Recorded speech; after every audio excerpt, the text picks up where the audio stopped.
So once you've decided what you want to achieve with your ads, after choosing the objectives that is, you need to think about where you want your ads to appear. Now this is referred to as placements on Facebook, the places where your ads will potentially show. This could be Facebook, Instagram, Messenger, the Audience Network, and more. You see, Facebook automatically selects all ad placements by default. Now whilst I'm not saying that this is necessarily wrong, because as we know the algorithm is very intelligent, this isn't always going to give you the best results, and can affect performance later on down the line. So, we're going to show you the smart and effective ways to help you avoid common mistakes that could cost time and money. So you've got two options. Either you decide on the placement after going through this course, or you can go with Facebook's default setting and use the data to reconfigure your ad placements later on. At Adversent, we always prefer to have control over our ad placements, because this gives us more power for more detailed targeting and better data to scale. A rule of thumb here is to give both a go, as different people like different approaches. However, we really can't stress the importance of revisiting the data on your campaigns after you've set them on these placements. Now there's a lot of variety when it comes to placements, depending on what device you're using or which type of ad you want to run, and they've all got different strengths and weaknesses. We're going to go through each one comprehensively, so that you know which is the best to use for your business. So when you're creating your ad campaign, you'll see if your objective is available with the placements that you want. Facebook's constantly tweaking its offerings for this one, which is why it's worth constantly checking back, because you don't know when one might suddenly become available. Now it's important that you really get which placement will work best for your campaign. Now while some placements can only be utilized on desktop or mobile specifically, we found that mobile is the best for most lead generation and purchase campaigns. Facebook is making a point of pushing mobile. After all, 90% of its traffic comes from mobile. It's down to this that we found that even when you do select the default option on ad placements, they tend to drive more traffic towards mobile. So the first place that ads can appear is the newsfeed. When your ads appear here, they'll fit in just like any normal post. This way, users won't tend to just instinctively blank it out, as long as the ad's creative and engaging, of course. Newsfeed is probably the most used component across all of Facebook, and which is why feed ads are a great option. It's also a universal placement, meaning that it's available on desktop and mobile, in browser, and in both iOS and Android Facebook apps. This placement is Facebook's flagship ad placement, and it's available for the vast majority of objectives. Do bear in mind though that as with everything you're doing, it's all about mobile first. Next up, you can select to place your ads in specific Facebook groups. After that is probably the second most common type of placement for Facebook ads, the right column ad. This one's fairly straightforward, and it'll place your ad in the right-hand column, but only on the desktop version of Facebook. It's not available as a mobile placement, so you won't be able to use it when you're creating mobile-only Facebook ad campaigns. These ads will also sometimes appear elsewhere on Facebook's desktop site. Now these ads can be cheaper than newsfeed ads, but they're also a little more ad-like. Back in 2014, Facebook moved towards making them appear more similar to newsfeed ads, probably to stop them from looking so much like straight-up ads. That way, people are more likely to click. Now instant articles are a relatively new feature. These are a really cool way of displaying articles, like blog posts for example, in a way that looks a lot better and loads, according to Facebook at least, up to 10 times faster than on the web. These articles load instantly in newsfeed, and are rapidly becoming the preferred method for consuming articles across mobile devices. It's because of this that they're a great opportunity to show your ads. Instant articles show Facebook's desire to keep people within its app, by optimizing articles that will appear elsewhere so that they'll seamlessly fit into users' news feeds. These placements are good for anything between daily coverage to long-form, in-depth features. You can sell and serve your own rich media and display ads and keep 100% of the revenue. Once you've done the basic setup, Facebook will automatically generate instant articles. Bear in mind that you won't be able to use them in a desktop-only campaign. Instant articles must be used in combination with mobile newsfeed. Next up, we've got in-stream videos. Cisco predicts that 78% of all mobile data traffic will be video by 2021. And so given that more and more people are sharing and consuming videos on a daily basis, this is a really effective way of reaching people who are sitting back and watching content on Facebook. In-stream ads are unskippable and play mid-roll within a video. Now, Facebook's super picky about who they let advertise mid-video. According to them, only publishers and creators who meet strict requirements are eligible to place ad breaks in their video content. Part of those requirements are that the video is between 5 and 15 seconds long, and that it doesn't have black bars on the side of the video to make it fit in the right dimensions.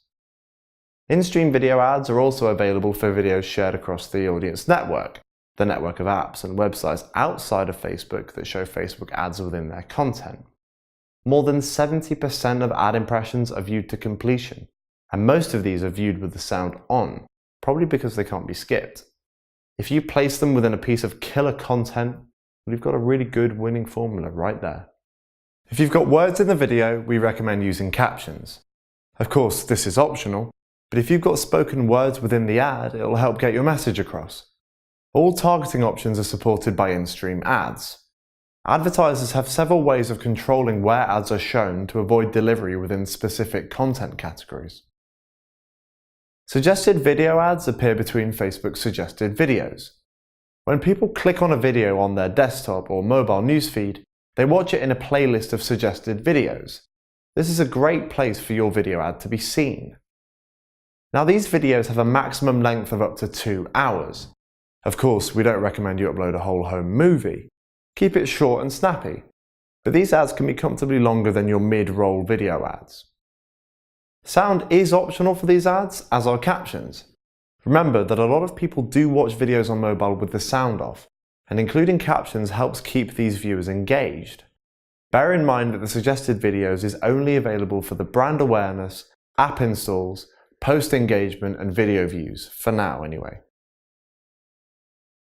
Now, as I'm sure you know, Facebook owns Instagram, and because of that it's been integrated into its main ad network. For you, this means that you can make the use of both platforms, and with a combined audience of nearly 3 billion active monthly users, why wouldn't you want to? By switching your advert settings, by activating Instagram placements, all of a sudden you're advertising to a completely different social media network with millions of additional users. So, let's get into the ads themselves. They can be either static images or video, or they can be made up of the dynamic ad formats that we'll get to soon. The maximum video length is 60 seconds. Now, all Instagram newsfeed posts are square, so we'd recommend a square shape.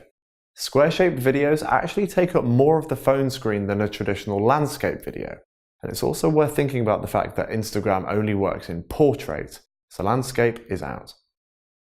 In case you needed any more convincing that square videos are better, a study by the social scheduling app Buffer found that using square shape brings down the cost of engagements by up to 33%. As you can probably guess, these ads are going to pop up in the newsfeed of both desktop visitors and mobile users. You can also place ads in Instagram stories. These are going to take the form of full-screen vertical ads, and they'll appear between stories when a user is browsing Instagram. An image story ad is only visible for 3 seconds, and a video stories ad can be up to 15 seconds long. Bear in mind, however, that they can be swiped away sooner. Video sound is optional here, and again, you don't want any black bars around the screen. Consider making a vertical video for this placement, as Instagram stories are usually viewed vertically. Now let's move on to Messenger. Facebook Messenger ads have 2 different formats. Home Messenger ads are ads that people will see on their Home tab when they're using Messenger. When people tap on your ad, they will be sent to the destination chosen by you. This can be your website, an app, or a Messenger conversation. Sponsored Messages allows you to create ads that are delivered as messages directly to a person when they have a conversation with your business's page in Messenger. These are targeted, in-context ads that you can use to re-engage people who are already in touch with your business. Now, isn't that a great way for your business to be in places where your customers are already having conversations? Over 1 billion people use Facebook Messenger every day. So you could use these to promote a new product or service with someone who has interacted with your business in the past, making it a great way to remarket to people. Studies have found that the vast majority of people would prefer to interact with a brand via a messaging service rather than on the phone or through email. A 2,500 strong messenger list can easily be more valuable than a 15,000 strong email list. The next step into Messenger ads is using its chatbots tool. With this, you're able to customize the actions or responses people will receive when they start replying to you. That's right, this is all enabled by artificial intelligence. Thanks to this technology, you can pre-program automated responses based on what people say, questions they might have, and more. Now, an excellent case study we can look at is to see what Adidas Studios has been doing lately with its target. Adidas has ramped up its interest in its recently launched studio space by using chatbot to create an interactive booking process. It works like this. Once a user reports interest to their Facebook page, Adidas sends a message introducing the space and showing the events. The user simply uses emoticons as responses to which class they want to book, or if they want more information about a class. That's it. No human being is texting these people, but researchers found that 80% are continuously engaged to the chat. There is a small minus about Messenger ads though, and that's that you can't select Messenger as a standalone placement. For now, I'm going to finish off by chatting briefly about the audience network. Now, the audience network is a collection of sites and apps outside of Facebook that show Facebook ads within their content in exchange for monetization. I'll be totally honest, we really wouldn't recommend using the audience network until you reach the maximum growth within the Facebook platform.